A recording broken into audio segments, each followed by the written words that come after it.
ndadzoka zvekare panapa ndine nyaya yandinosangana nayo papage raaward winning journalist anoti Hope Weching'ono ari kunyora kuti Chinese people who came to Africa to work often express their frustration with Africans who don't want to work on Sunday because they want to attend church services. One Chinese friend told me that Zimbabweans are stuck with ZANU-PF because they believe that prayers will change their government. Too much praying without action, he said. How do you run a business with people asking to go to church on different days of the week? He asked. The Chinese valued of hard work and efficiency often conflict with the deeply rooted religious beliefs and practices of many Africans. My Chinese friends' comments reflect a common stereotype of Zimbabweans that they rely too heavily on prayer and not enough on practical solutions. We even have prayer days to strengthen our currency and economy. The Chinese find this approach to be foolish because they believe that real work is necessary for progress.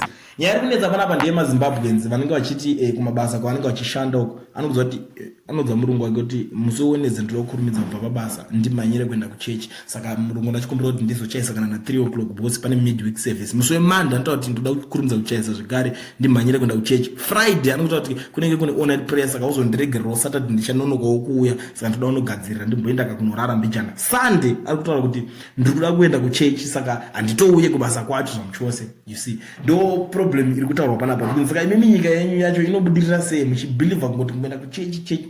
Problem endakanawana nemaZimbabweans iripo ndeuda so belief yedu ye-religion ngatiti religion isusu itotoneka mukamubatiro yakatotiita ende zvinotonetsa. It's a topic yekuti tikada kuiswerera hazvipere ndochokwadi. Munhu asati atoona basa racho ndakatona toda basa. Next thing akandedzwa kubasa kwacho adatonoita futi prayer request yekuti ndinamatire ndiende kunopasa interview.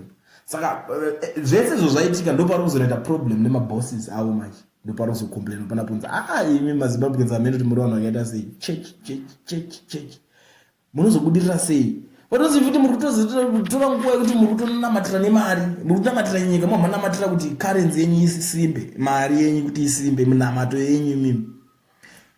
Problem i1 hazvina kushata kuenda kuchurch uri an employee, but inini what I believe zvangu kana iwe uri kuti uri prayer warrior kana kuti prayerful zvekudaro ndoona kunge zviri nani kuti ungova self employed. Hakuna kuswera mujinetsa vanhu uzari pamwe pacho unotopa maproblems kune mabosses because pamwe nini ndinyaomhanyira nyaya yekumberi stere guys munoionawo sei. Ngatimbotaura da munzwa maonero enyu ndozodzoka tichipedzisa nyaya.